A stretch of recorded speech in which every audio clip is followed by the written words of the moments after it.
Bem, meus queridos, nós estamos mais uma vez juntos aqui na nossa aula de número 2, tratando da liturgia através dos tempos.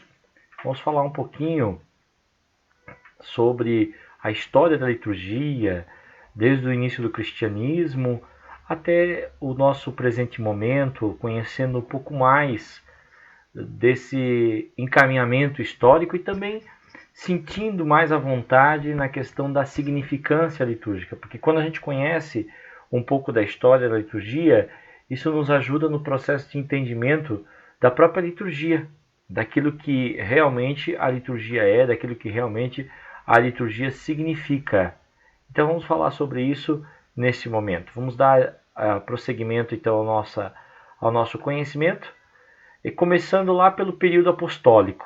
Então, quais eram as características da liturgia primitiva, da liturgia que nós chamamos do cristianismo primitivo, ou, melhor dizendo, do período apostólico?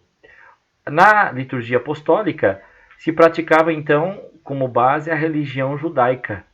Então, os apóstolos, os primeiros seguidores de nosso Senhor Jesus Cristo, eles continuaram ligados à comunidade judaica. Eles não se desvincularam da tradição judaica. Muita coisa que era praticada na comunidade judaica se manteve ainda dentro da comunidade cristã primitiva, dentro dessa comunidade apostólica. Então é uma característica própria dessa comunidade primeira do cristianismo, né, essa prática da religião. Então, você praticava como? Né? Ainda ligados ao templo, ou nas sinagogas, onde se conhecia, onde se estudava a Torá, a palavra do Senhor, né? E também na prática das festas e das orações tradicionais do judaísmo daquele tempo cristão. Né? Então isso daí era comum, era usual. Essa prática da religião judaica é uma característica que nós vemos assim presente então nas comunidades cristãs. Não uma ruptura completa, mas ainda uma prática. Os cristãos se reuniam nas casas, existiam as orações, mas ainda mantinham também a frequência ao templo e às sinagogas. Então, por isso, em decorrência disso, a gente vê que não se criou uma liturgia própria, mas o objetivo maior era a espiritualidade cristã, que era baseada, sobretudo, naquilo que Jesus disse à samaritana no poço de Jacó, e que é, na verdade, aquilo que Jesus vai falar para todos os povos, né? Uma religião não baseada numa ritualística, mas baseada numa prática de amor, de experiência de Deus em espírito e em verdade. E justamente por estar, digamos, ligada a isso, a comunidade cristã dava ênfase não no aspecto litúrgico, não propriamente em regras litúrgicas, tá? Mas no aspecto comunitário. Então isso é uma característica própria da igreja nos primórdios, no primeiro tempo. Uma igreja que primava por esse aspecto comunitário, essa questão da comunidade, que se reunia tanto no templo judaico, na sinagoga, como especialmente se reunia nas casas. Então a igreja, característica do período apostólico, é uma igreja doméstica. Mas vai haver algo que vai diferenciar um pouquinho da tradição judaica, que é exatamente a celebração da ressurreição. Vocês lembram que Paulo apóstolo fala que se Jesus não tivesse ressuscitado, vã seria a nossa fé. Então essa comunidade cristã primeira, essa comunidade apostólica que nós chamamos, ela se reunia também aos domingos para celebrar a ceia do Senhor. Então era considerado o Dies Domini. O que é Dies Domini mesmo? É o dia do Senhor. Então o domingo era considerado para esses cristãos o dia do Senhor, justamente por recordar a ressurreição de Jesus que se deu no primeiro dia da semana, ou seja, no domingo, certo? Elementos do judaísmo ainda presentes na nossa liturgia atual. Então veja que a comunidade surgiu dentro da experiência judaica e muita coisa dessa prática judaica ela ainda se manteve ao longo dos séculos no cristianismo. Né? Nós temos aí, primeiro, né, a característica da liturgia da palavra. A liturgia da palavra é muito importante, né? Leitura do Antigo Testamento, os salmos, a homilia, ou seja, a pregação. Isso aqui era muito comum nas sinagogas e se manteve ainda dentro da nossa comunidade cristã. Além disso, a oração eucarística que nós fazemos hoje, que os judeus chamavam de louvação, né? A oração de louvor, o Halel, que os judeus utilizavam justamente para louvar a grandeza da obra de Deus, louvar a criação, louvar tudo aquilo que Deus tinha predestinado à humanidade.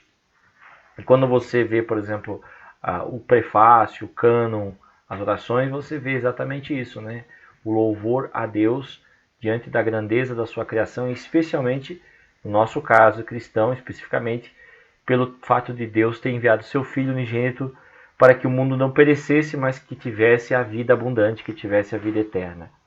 A oração dos fiéis recorda as bênçãos, as 18 bênçãos judaicas, que são feitas por diversas circunstâncias. Então, são orações específicas. As orações que se fazem dentro da comunidade cristã, a nível de oferenda, principalmente quando nós vamos fazer nossa oferenda a Deus, nós fazemos orações dentro da liturgia da missa propriamente dita. Então, essas orações são uma recordação daquilo que nós chamamos de bênçãos judaicas. O domingo, para nós, era o sábado para o judaísmo. Então, é o dia de celebrar o Deus vivo e verdadeiro, o Deus que é luz, o Deus que é amor, o Deus que é esperança.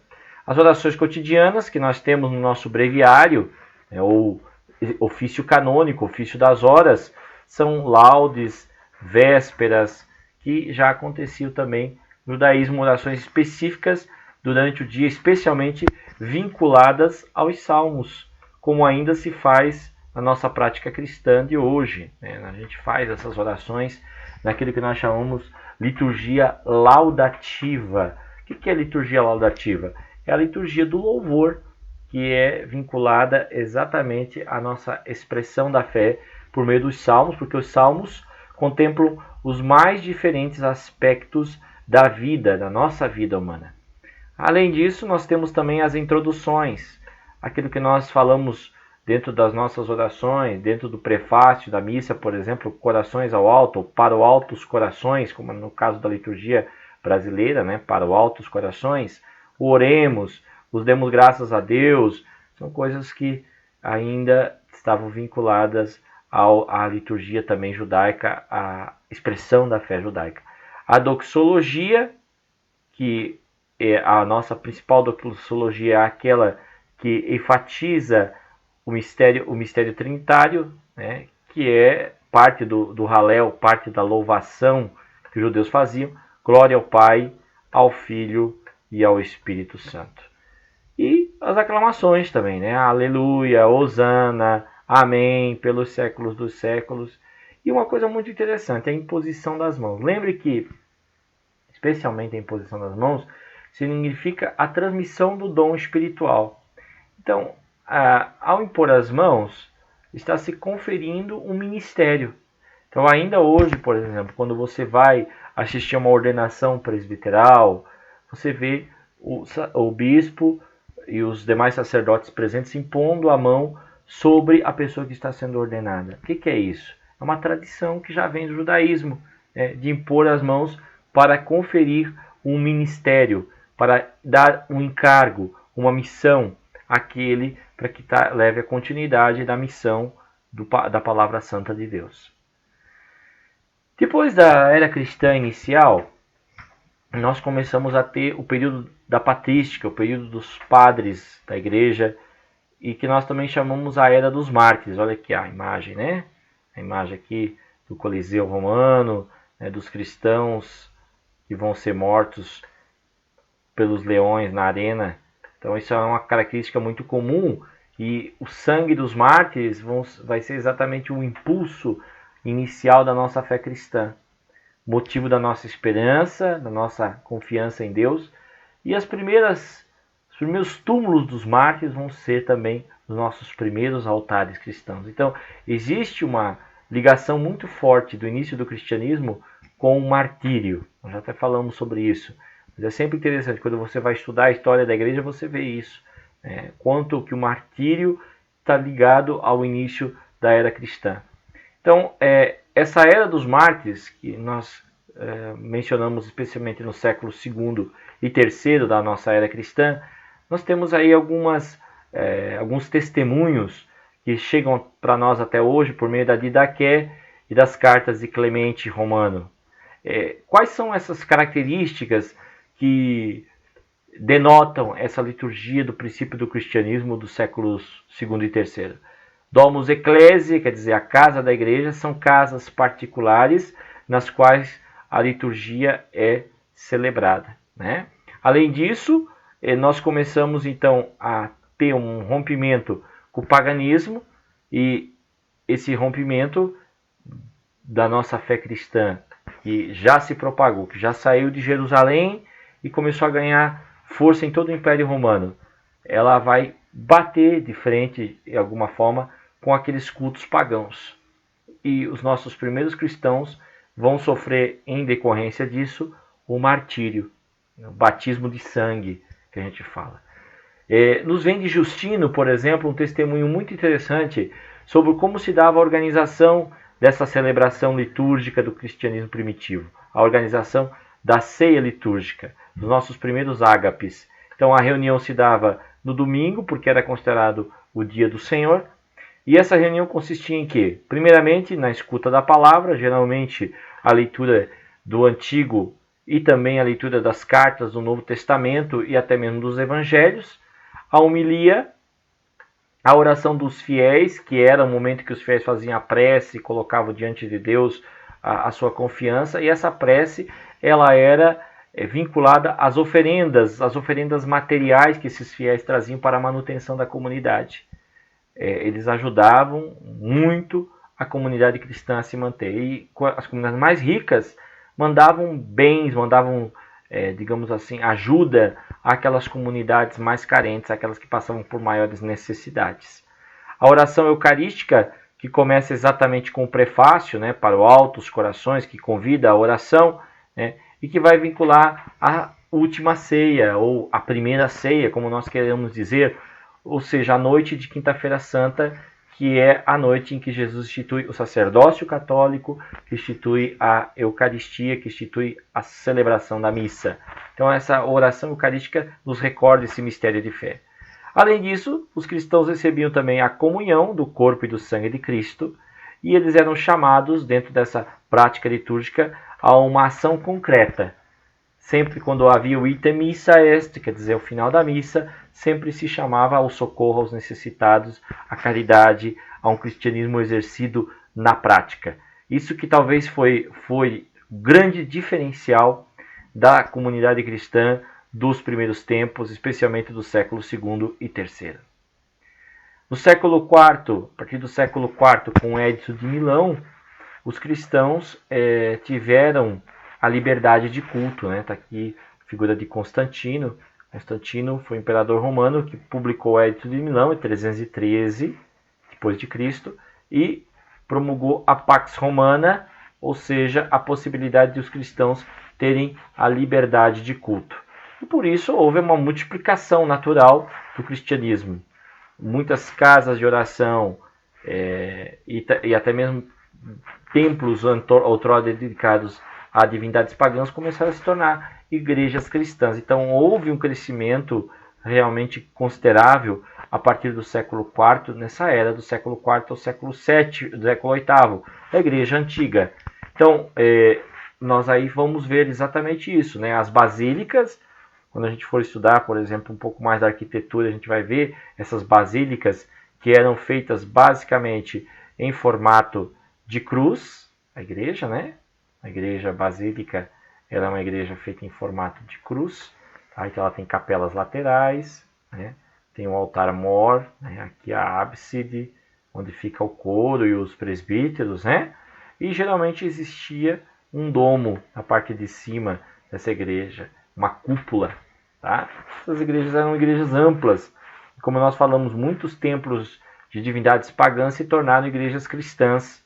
A cultura romana Então, vai começar a preponderar dentro desse culto. Né? Nós tínhamos um culto que no começo era judaico, mas já no século IV até o século VIII, nós vamos ter um vínculo com o romanismo, com a cultura romana, especialmente egressa do imperialismo romano. O que essa cultura tem como característica? Solenizar o culto, torná-lo imponente, tornar o culto algo grandioso, uma solenidade ou com pompas, como era típico do próprio paganismo. Então nós já não estamos mais dentro daquela comunidade, daquele modelo de igreja cristã doméstica. Aqui nós já começamos a pensar numa igreja mais ampla, numa igreja mais solene. E isso vai reforçar, vai dar força ao sacerdócio. Porque antes os sacerdotes eram homens comuns, eram pessoas do povo, pessoas que tinham seu trabalho, sua família, que viviam dentro da sociedade, normalmente integrados, né? Mas que nos domingos, de modo especial, se reuniam com aquelas pessoas de fé para falar da palavra de Deus, para falar do reino de Deus e para celebrar o mistério da fé, a Eucaristia, que vinculava as pessoas a Cristo, que alimentava as pessoas de Cristo. Mas com essa Pax Romana, mas com essa liberdade de culto, então nós vamos ter um fortalecimento também da hierarquia. A partir dessa solenização do culto, a hierarquia católica começa realmente a ter força, preponderância, até mesmo política. Então, como nós falamos, o esplendor da corte imperial e os ministros com indumentária própria, altos cargos. O que quer dizer isso? Muitas coisas, muitos paramentos que os bispos começaram a utilizar, que os sacerdotes também começaram a utilizar, vinham dessa tradição da corte imperial. Quando a gente, por exemplo, falar dos paramentos, da casula, da dalmática, tunicela, você vai ver que a história desses paramentos tem a ver com a influência do Império Romano dentro da tradição cristã. Muita coisa daquilo que era próprio do Império Romano vai se tornar elemento de culto dentro da tradição cristã. E, obviamente, não desejando mais romper com o paganismo, como outrora, que era uma característica do martírio que nós vimos, da perseguição contra a igreja, agora, sob a égide, sob a proteção do Estado romano, do Império Romano, a igreja vai acabar tendo também uma influência maior desse império na própria definição do seu calendário. Né? As festas pagãs, como era o Natal, como a própria Páscoa, de outra forma as festas da prosperidade, né? Dos deuses pagãos da prosperidade, vão se tornar festas cristãs. A festa de Mitra, da luz, vai se tornar Natal. A festa das prosperidades, das baconianas, vão se tornar Páscoa. Né? Então, por exemplo, por isso que o vinho, por isso que a uva, perdão, é um símbolo pascal muito forte, porque ele tinha a ver com essa tradição baconiana, dessa tradição do Baco, que era a festa da prosperidade. Bom, essa liturgia romana, a partir do século V, vai se organizar também pelos livros litúrgicos. É evidente que, se nós vemos que a liturgia agora começa a preponderar, ou seja, a solenidade começa a existir dentro da igreja, há necessidade de se padronizar esses ritos. E esses ritos padronizados essa padronização vai ser feita por meio desses livros, né? O Sacramentário, que é o livro que contém os sacramentos da igreja, os 7 sacramentos que nós celebramos, tá? O Lecionário Evangeliário.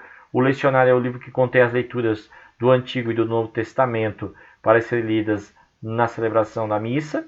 E o Evangeliário, o livro do Evangelho da Missa, que é, digamos, o momento central da liturgia da palavra. Esse livro surgiu entre o século VI e o século VII. O Antifonário, que seria um livro de canções, tá? As antífonas eram canções, eram pequenos trechos que se cantava, especialmente a partir de Gregório Magno, do Papa Gregório. Aí nós vamos ter os cantos gregorianos, por isso se chama cantos gregorianos. Então essas antífonas vão basear os cantos gregorianos. Aí nós temos a antífona de entrada, temos a antífona do ofertório, temos a antífona da comunhão, que seriam cantos ligados a esses momentos da missa. Porque vocês vão ter, por exemplo, orações da missa que vão ser cantadas, como o Kyrie, como Glória, como Santo, como Creio. São orações que são cantadas. E as antífonas, de entrada, do ofertório, da comunhão, a antífona final, essas coisas que aconteceram a partir do século VI, como eu disse, herdadas dessa solenização da liturgia. O Ordo é basicamente um livro de cerimoniário, né, de cerimônias. Ele é um manual para que as pessoas possam executar as ações litúrgicas. Ele vai falar dos gestos litúrgicos, vai falar dos tempos litúrgicos, de como preparar as coisas, né, para as cerimônias, para as solenidades. Então nós vamos ter aqui nós estamos vendo o quê? Todo um conjunto de regras, de regramento, que vai engessar a liturgia. Naturalmente a liturgia vai ser engessada. Como ela vai se surgir, vai se vincular a estas regras, então ela vai estar totalmente formatada debaixo desse modelo que foi criado a partir do século V, que se estende até o século VII na confecção dos livros. Tá? Então é isso que é importante dizer, porque não é só até o século VII. Hoje em dia nós temos também a solenidade. Então, como é que essa solenidade se dava? 3 procissões. Tá? 3 procissões. A procissão de entrada, né, que é o cortejo solene do presbitério que vai celebrar. A procissão das oferendas, em que o povo participa trazendo as suas oferendas. E a procissão da comunhão, no momento que o povo também vai receber o corpo e o sangue do Senhor. Uma oração após as procissões. Então, cada procissão dessa termina, digamos, com uma oração. Por exemplo, a primeira oração é a coleta, né, a oração inicial da missa, que a gente chama até hoje, né? Depois das oferendas, nós temos a oração das oferendas, ou sobre as oferendas, que é a chamada oração secreta, tá? Porque é uma oração feita até em silêncio no começo, né? Pelos sacerdotes. É uma oração em baixa voz. E depois da comunhão, a oração post-comúnio, ou oração pós-comunhão, para agradecer, geralmente um ato de ação de graças a Deus pela recepção do alimento sagrado. Bom, gente, aqui falando um pouquinho... Aqui eu pulei, peraí. Tive uma... deixa eu voltar aqui só um minutinho. Vamos organizar aqui só um pouquinho para a gente... Eu acabei dando um pulo aqui só um minuto. Bom, então dando continuidade aqui, a gente verifica então que essas procissões acompanhadas das orações, né? Vamos adiante aqui então.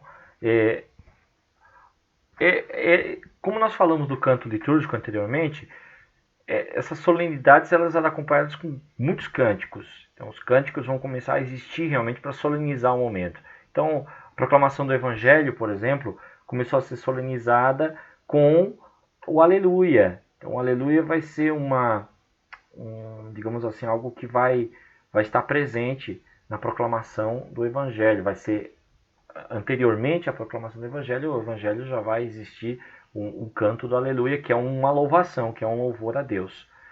O Kyrie eleison, ou Senhor piedade, no início, justamente para vincular a ideia penitencial. Antes de você celebrar a Eucaristia, você realmente pedir perdão.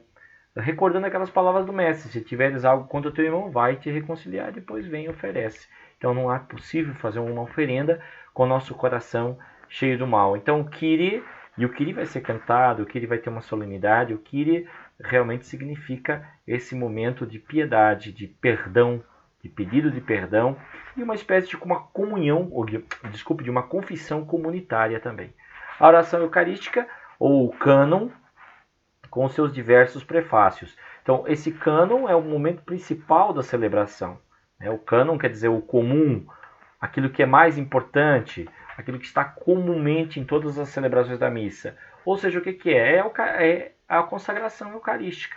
É um momento que as palavras do Divino Mestre são repetidas para fazer valer aquilo que ele mesmo disse, né? Fazer isso em memória de mim. E esse cânon, ele é acompanhado com diversos prefácios. O que são os prefácios? São a parte primeira, a parte que pré-faz, que está antes do cânon, e que chama a atenção para um determinado tempo ou uma determinada solenidade que está sendo celebrada naquele momento da Eucaristia, certo? O culto se torna, então, um culto mais sóbrio, não há tanta participação popular como existia no culto doméstico, na igreja primitiva. a um culto mais solenizado, como nós falamos, um culto mais sóbrio. Isso nós estamos falando do século V, século VI, VII e adiante. Tá? A adoração com muita reserva, nunca dentro da missa. Nós vamos ter momentos próprios de adoração, horas canônicas em que vão ser adorados. Aí nós vamos ter, por exemplo, os eremitérios, os monastérios que vão surgir para justamente vincular essa questão da adoração eucarística e regrar essa adoração eucarística. As orações com referência ao alimento e à bebida vão ser utilizadas exatamente num caráter eucarístico, e o ano litúrgico vai ser dividido. Vão surgir a partir do século VII as divisões do ano litúrgico. O Advento, que é o tempo de preparação para o Natal, tá? A Quaresma, que é o tempo de preparação para a Páscoa, né? Que fecha com o Tríduo Pascal. Então todas aquelas solenidades, especialmente o Sábado de Aleluia, grande solenidade, né? Que inicia, que inaugura o tempo pascal. O Pentecostes, lembrando sempre a descida do Espírito Santo e o início do cristianismo, e as primeiras festas importantes nossas, que são a festa dos mártires, dos santos e as festas de Nossa Senhora. Isso aí vai começar a existir fortemente no século VII. E o século VI, como nós já tínhamos falado, marcado pelo canto litúrgico, de modo especial o canto de Gregório Magno, o canto gregoriano. Mas não somente esse, mas é um dos cantos litúrgicos que vão ser preponderantes na Igreja Latina. Aqui nós falamos um pouco das igrejas franco-germânicas, que são aquelas igrejas que saem da Roma clássica imperial e vão entrar dentro do universo do Império Romano, mais especialmente mais provinciana, ou seja, na França e na Alemanha. Século VIII e IX. Então, essa migração para a Gália, que adaptou e retornou a Roma. Então, o que nós vamos ter aqui como característica dessa igreja? Impulso ao drama, abundância de palavras, o moralismo, uma linguagem comovente, que vai ser uma característica dessa Idade Média dentro da igreja. É uma questão assim mais reservada, mais fechada, mais dogmática também. É uma questão assim, dogmática que vai apoiar de alguma forma assim, muito forte Roma imperial, vai apoiar o papado. Tá? Essa dogmática, essa questão dogmática vai influenciar decisivamente na liturgia. Por quê? Porque vai acentuar o pavor à divindade.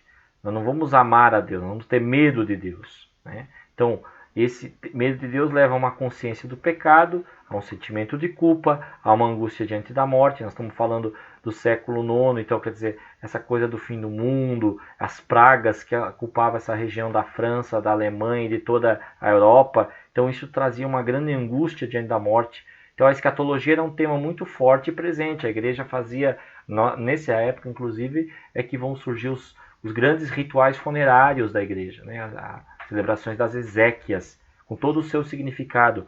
Nós vamos falar, por exemplo, sobre exéquias mais adiante, sobre como é que se celebra as exéquias, qual o sentido das exéquias, mas resta dizer que as exéquias têm a ver com a escatologia, tem a ver com o fim da vida presente e a esperança na eternidade. Só que, nesse princípio do cristianismo, essa eternidade reservava à humanidade muito medo, porque as pessoas tinham medo de ir para o inferno, as pessoas tinham medo de morrer e perder a sua alma totalmente. Por isso, o individualismo, por isso a frase forte, né? Salva a tua alma, que era exatamente algo que começou a surgir no sentido de levar as pessoas a uma devoção popular mais presente.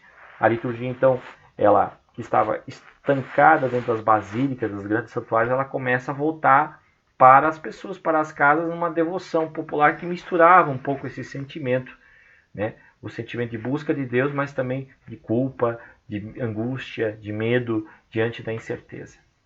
A missa, então, ela se torna algo distante. Não é mais aquela missa do cristianismo primitivo. É uma celebração dos padres, com todos os regramentos que existiam. Então a missa se tornou algo reservado, algo privado dos padres. E as pessoas vão ficar com as devoções populares, como nós falamos anteriormente. Então as procissões vão surgir como uma manifestação popular desse desejo das pessoas de Deus. Então a perda do sentido pascal da celebração emocional chama mais atenção. Então, quer dizer, não temos mais o sentido espiritual da Páscoa, como era naquele cristianismo primitivo, como era naquele catecumenato do cristianismo primitivo, mas nós vamos ter mais uma coisa de caráter emocional dentro dessas cerimônias, mais voltada, como nós falamos, aquele canto coral, aquela celebração solene, que as pessoas vão lá, vão ficar admiradas, vão ficar assim, perplexas, mas que de fato não está comunicando muito a palavra de transformação e de conversão. Essa liturgia, então, foi obrigatória, se tornou um regramento, até pelo predomínio de Roma em relação às demais igrejas. É uma liturgia de regras, uma liturgia de disciplina. Tanto que os livros começaram a ter uma letra vermelha que trazia as cerimônias. E aí essa letra vermelha, o vermelho em latim é o rubro. Então, nessa letra vermelha, esse rubro, gerou aquilo que nós chamamos de rubrica.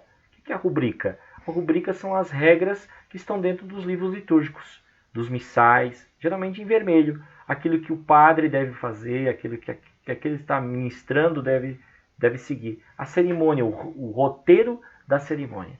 Então isso era muito forte, a rubrica, por isso que nós chamamos de rubricismo esse tempo em que a liturgia se torna um regramento muito forte dentro da igreja. A liturgia romana, na Idade Média, então do século X ao século XIV, nós vamos ter até uma queda moral, porque como o papado se tornou um instrumento de poder, então muitos papas não tinham interesse pela liturgia, tá? Pela transformação, pela renovação, pela restauração da vida litúrgica e proporcionar aos fiéis também a participação.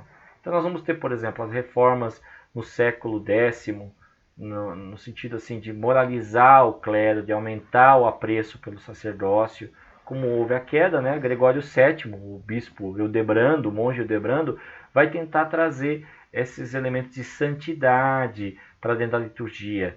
Mas, como nós temos aí, né, a falha central reside nisso, não. Ele centralizou não no povo, mas no padre, ferindo o aspecto comunitário. A liturgia não era, o objetivo da liturgia não era a comunidade, era o clero. Então, sempre falando do clero. Tanto que Gregório VII foi aquele que estendeu, dentro do seu papado, a questão do celibato aos sacerdotes. Então, ele exigia uma disciplina, uma moral, uns bons costumes, até porque ele era monge, né? Então ele queria isso para dentro da igreja. Mas não houve uma reforma completa, por quê? Porque essa reforma estava vinculada exatamente à figura do clero e não vinculou o povo. Gente, liturgia, igreja, somente voltada para clero, não está cumprindo a sua missão, não está cumprindo o seu papel. Nós temos que parar de pensar nesse rubricismo. Olha o que a história está nos ensinando, e aí nós estamos passando por toda a história da liturgia para a gente compreender o aspecto da liturgia, como foi, como é e como nós devemos fazer. Tá certo? Inocêncio III, também outro nome importante desse período, né? 1198 a 1216, ele fez a reforma dos livros litúrgicos. E aí ele fez o primeiro missal pleno. O que é o missal pleno? É uma compilação. Ele vai juntar lecionário, vai juntar evangeliário, vai juntar sacramentário, vai tornar um livro só. Mas, como ainda nós estamos vendo, né, os padres começam a rezar sozinhos. Então, quer dizer, o objetivo ainda está vinculado ao clero, não está muito preocupado realmente com as pessoas. Tá? Característica, então, dessa liturgia da Idade Média. A dimensão comunitária não existe mais, é uma coisa do passado, é algo que ficou lá para o cristianismo primitivo. O padre reza, o povo se entretém com devoções. Que devoções são essas? O terço que vai surgir, o rosário, né? São devoções que vão surgir na Idade Média, tá? E as pessoas, imagina você, o padre rezando latim e as pessoas lá desfilando o terço. Então é uma coisa que a gente viu ainda não tantos séculos atrás, né? Alguns anos antes, antes da Reforma Vaticana, do Concílio Vaticano II, a gente viu isso daí, né? O povo se entretendo com devoções. A comunhão, o povo prefere adorar, a elevação se torna o centro da missa. Então as pessoas não participam. É o padre que recebe a comunhão, o povo não tem mais aquele caráter comunitário das pessoas participarem do banquete de Jesus, né? Não, é o padre centro, com a elevação lá, Jesus adorado, Jesus grandioso na Eucaristia. Aí você vai ter, por exemplo, o surgimento do ostensório, da custódia para fazer as adorações lá no século XIV, né? Que vão ser as adorações públicas, a procissão do Santíssimo Sacramento, do Corpus Christi. Isso deve acontecer. As campainhas para chamar a atenção das pessoas. Lembre uma coisa interessante das campainhas. A campainha é o seguinte: a pessoa está lá de cabeça baixa, orando devotadamente diante de Deus. A campainha começa a tocar para a pessoa olhar para a hóstia que está sendo levantada. Então, quer dizer, é uma forma de chamar a atenção das pessoas e também uma crença no sentido de chamar os anjos para essa celebração, porque ali está céus e terra, existe um caráter místico da cerimônia. Por tudo isso, por esse regramento, por esse misticismo, nós vamos ter os padres altaristas. O que são padres altaristas? Padres estão vinculados somente à função de celebrar a liturgia.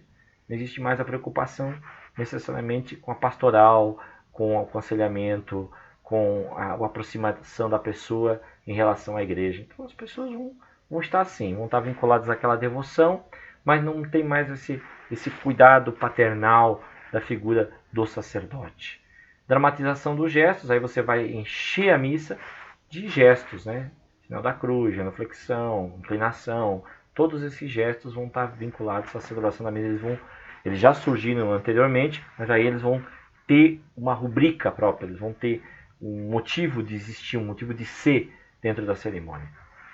Uma coisa que surgiu aí nessa parte da Idade Média, especialmente no século XI e XII, são as confissões auriculares. Você sabe que a confissão auricular, extremamente combatida por São Carlos do Brasil, surgem aí, especialmente na Idade Média. E olha, por que São Carlos combater, né? Nós estamos vendo aí o contexto.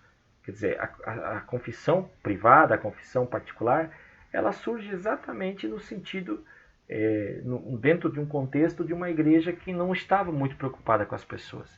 Então, essa questão da confissão privada vai surgir até como uma forma de mantença do poder sacerdotal diante da comunidade. Mas surge aí já como uma prerrogativa para a comunhão. Ou seja, uma pessoa que não confessa não pode comungar. Exatamente por isso, né? Quer dizer, se a pessoa tem o desejo de comungar, ela tem que confessar para poder realmente comungar. Então, é uma forma de mantença do poder. Tá? Desaparece o catecumenato, que era aquela catequese inicial antes de receber os sacramentos de iniciação cristã. Lá no cristianismo primitivo existia esse catecumenato, esse adulto que se preparava durante um certo período para receber os sacramentos, que ele recebia tudo no mesmo dia, que era o sábado de aleluia, né? Batismo, crisma e comunhão, tá certo? O matrimônio na porta da igreja, então o matrimônio passa a ser uma cerimônia solene daqueles cristãos que estavam plenos, e geralmente esse cristão pertencia a uma classe mais abastada. Então vão surgir solenidades realmente de casamento.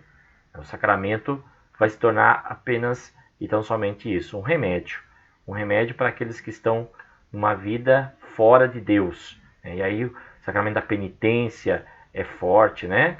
O sacramento da extrema-unção também vai ser um sacramento muito utilizado a partir da Idade Média. Por quê? Porque a extrema-unção, porque aquela questão, como nós já falamos, das pragas, das pestes, então muitas pessoas morriam, então o sacramento da extrema-unção vai se tornar um sacramento extremamente popular. A partir do século XIV e XV, há um declínio da espiritualidade litúrgica. E por quê? Porque vai se tornar a moeda de troca, né?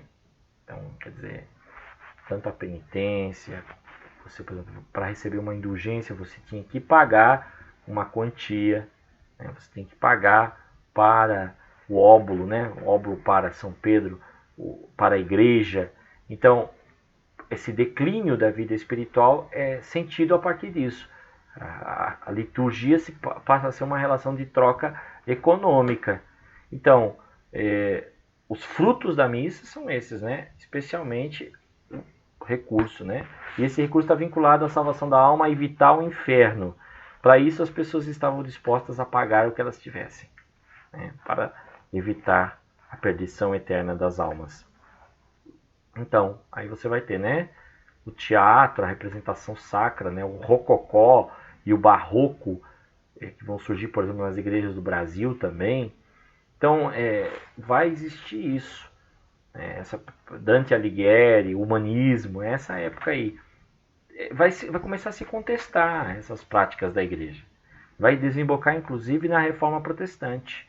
A Reforma Protestante vai ser, digamos assim, o rompimento com tudo isso, com esse individualismo religioso, com essa ignorância, esse desejo de volta ao cristianismo primitivo, que digamos assim, o grande sentido daquilo que nós buscamos, de todo o movimento reformista. Por quê? Porque isso aqui é o que era combatido dentro da igreja, por todos aqueles que não queriam. Né? A igreja estava assim, com uma espiritualidade lá no dedinho do pé, né? Com uma falsa piedade, ou seja, se fazia a confissão, mas era só uma confissão como um regramento, não existia de fato um desejo real de conversão. Então virou um teatro, virou uma representação a liturgia. Quando veio o movimento da reforma, imediatamente a igreja aplicou a contra-reforma. O que é a contra-reforma? Basicamente, o Concílio de Trento. O Concílio de Trento, 1545 a 1563, esse período que se realizou o concílio lá na cidade de Trento, na Itália, ele tem exatamente essas características de rever o posicionamento da igreja. A liturgia, por exemplo, era um cadáver ricamente adornado. Por que ela é comparada dessa forma? Porque estava cheia de riqueza, de pompa, mas não trabalhava pela conversão das pessoas, não tinha um caráter pastoral. Era uma liturgia morta realmente. A reforma protestante, ela passa a exigir da igreja o quê? Uma mudança de paradigma. Ela exige o uso da língua do povo, ela exige a participação efetiva, a recitação da Eucaristia em alta voz, a simplificação de ritos, que é a liturgia protestante do início da Reforma. Tá? Porque a igreja protestante, ela também tinha a sua liturgia. Né? Ela não vai romper completamente com o catolicismo, ela vai ter a sua própria liturgia. O movimento pentecostal é uma coisa mais recente. Eu estou falando aqui de igreja luterana, eu estou falando aqui de igreja metodista, eu estou falando de igreja anglicana, que vão ter as suas próprias liturgias, uma liturgia, por exemplo, dentro da língua do povo, da língua vernácula, uma participação efetiva, uma recitação da Eucaristia em alta voz, que era feita em voz silenciosa, e os ritos mais enxutos, porque aqueles ritos eram muito longos, muito solenizados, vem lá do Império Romano, como nós já falamos. A liturgia em Trento, então, o que ela tentou fazer? Cortar esses abusos dessa liturgia longa, sem sentido, mas não favoreceu a participação do povo. Continuou o altar muito vinculado à figura do padre. Altar e sacrário viraram realidades separadas. Lembra da questão da adoração e da missa? Então, vamos ter as horas litúrgicas, a hora santa para adoração ao Santíssimo Sacramento. Então, a vinculação do Santíssimo Sacramento, a ideia da transubstanciação muito forte, que vem de Trento também. Os livros litúrgicos sofreram essa reforma, o breviário, missal, pontifical romano, cerimonial dos bispos, ritual romano, que vão ser os livros utilizados durante muito tempo, e até hoje nós temos esses livros aqui, tá? Breviário, missal, pontifical, cerimonial e ritual. Grave esse nome, tá? O breviário é a liturgia das horas, o missal é o livro da missa, que traz as leituras, como nós vimos, compilou o lecionário evangeliário, né? O pontifical é o livro das cerimônias dos bispos, que era acompanhado do cerimonial dos bispos, que vai trazer exatamente a rubrica, como os bispos deviam fazer aquelas cerimônias que estão lá descritas no pontifical. E o ritual romano, que vai ser exatamente o livro que vai trazer os ritos dos sacramentos, principalmente, tá bom? Então, a rubrica, nós já tínhamos falado dela anteriormente, mas a rubrica agora ela vai se tornar realmente como se fosse uma ciência. A Sagrada Congregação dos Ritos, né? Ela vai vincular a isso, né? Uma quebra com as magias. Porque você veja que, por exemplo, a partir do século X, como a igreja se separou tanto do povo, surgiu a devoção popular, houve também uma mistificação. Então, começou a existir magias, tanto que nós vamos ter a caça, a famosa caça às bruxas. Né? Então, o objetivo da liturgia de Trento é, digamos, legislar sobre a liturgia e transformar isso numa lei que se aplique a toda a igreja que já está dispersa pelo mundo, porque aqui nós já temos o contexto da América, a igreja já está na América, com as congregações jesuíticas, por exemplo, depois os franciscanos, que vão vir para a América. Então a liturgia precisa ter esse vínculo com uma igreja universal, com uma igreja presente no mundo inteiro. Tá? O barroco, ele também é um movimento contra a reforma, ele vai trazer esse caráter enfático ao Santíssimo Sacramento, né? Mostrando aqui o triunfalismo, o brilho, celebrações espetaculares. Então, como nós vimos, o barroco ele traz alguns elementos que já existiam numa Idade Média anterior, mas agora com uma tônica mais avançada no sentido de reforçar a ideia da Eucaristia, que vai ser o grande cheque contra a reforma protestante. Tá? E aí, tudo isso vai fazer o quê? Com que haja imagens, com que haja devoção na comunhão, o sermão existe, o sacrário, né? O canto polifônico, que vai substituir o canto gregoriano. Né? Polifônico quer dizer são várias vozes, né? Vai tornar mais bonito, a voz feminina aparece, né? Vai ter mais arte dentro da igreja, né? A igreja vai se tornar mais imponente, isso tentando sempre trazer pelo aspecto periférico e pelo aspecto exterior. Tá? E o Corpus Christi, o Corpus Domini, né? O Corpus Christi vai ser a grande festa. Por quê? Porque é o momento que a igreja se mostra para as pessoas lá fora por meio da procissão de Corpus Christi, tá bom?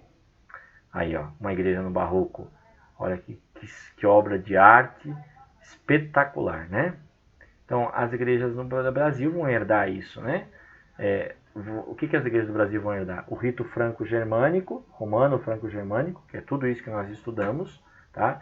A língua, o latim, que vai ser utilizado nas cerimônias, o ritual semelhante à magia e não popular, todo cheio de regramento.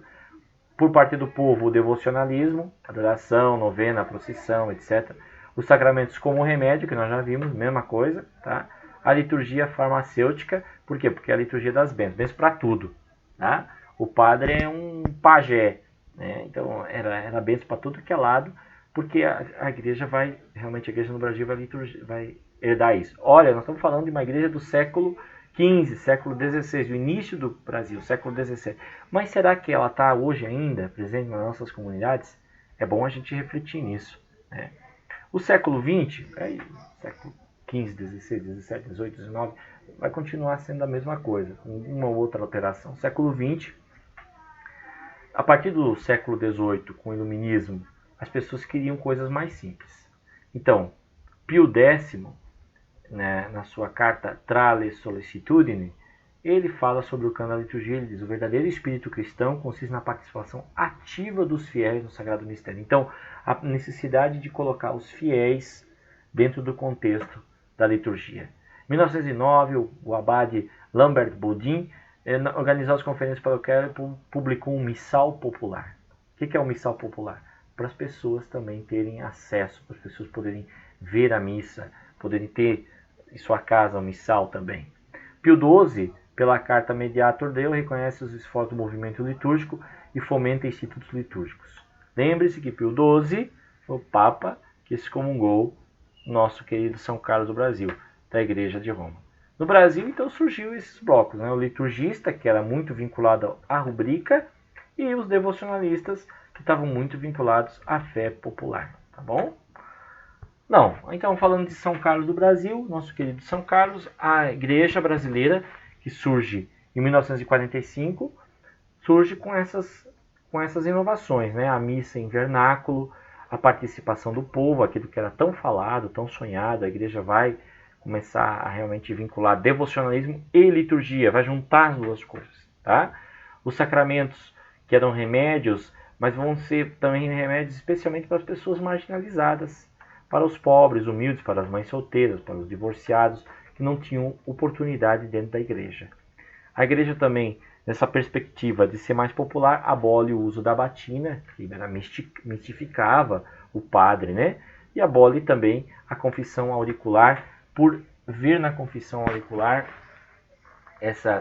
toda a sua tradição, desde o período medieval aquilo que ela se preocupava em fazer, tá bom? No Concílio Vaticano II, de 62 a 65, você vai ter a Carta Sacrosanto Concílio, que vale a pena, mesmo que não seja uma carta nossa, da nossa instituição, mas vale a pena você ler um pouquinho e conhecer a Sacrosanto Concílio, porque ela fala de liturgia e ela vai denotar esses aspectos populares. Então aí a proposta da Sacrosanto Concílio, o protagonismo da comunidade, veja que Dom Carlos começou com isso, mas a Igreja Romana vai dar um avanço nessa questão em 63, tá? O protagonismo da comunidade, a participação das pessoas, né? A simplicidade e a autenticidade, quer dizer, vão se primar por ritos mais simples, por coisas mais enxutas e que haja, digamos assim, uma interação maior com as pessoas. E essa interação está baseada na enculturação, adaptar liturgias a cada caso.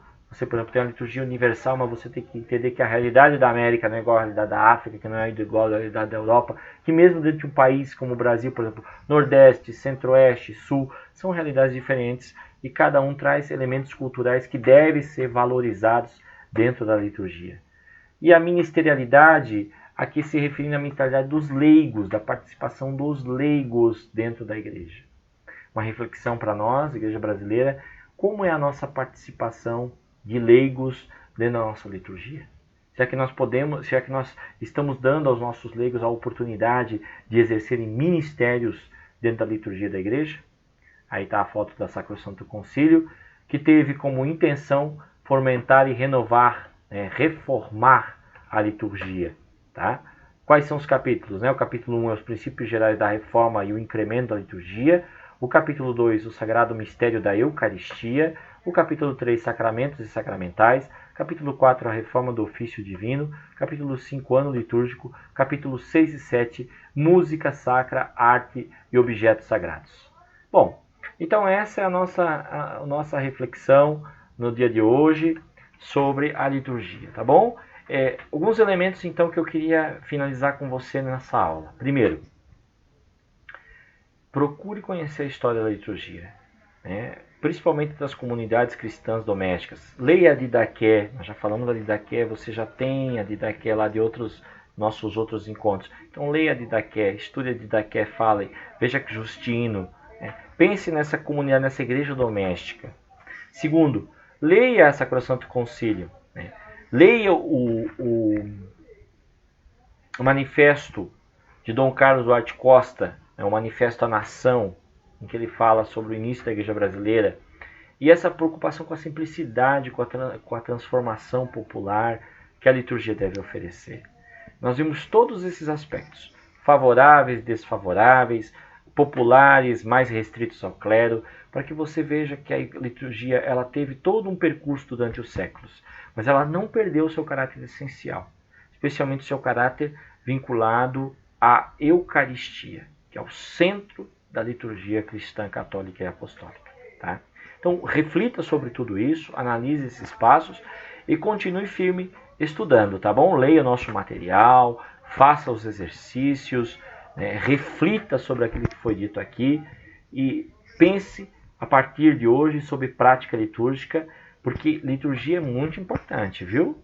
Para a vida de um padre, para a vida de um ministro do altar, porque a liturgia é a essência daquilo que nós manifestamos diante do povo, tá certo? Um forte abraço e até nosso próximo encontro.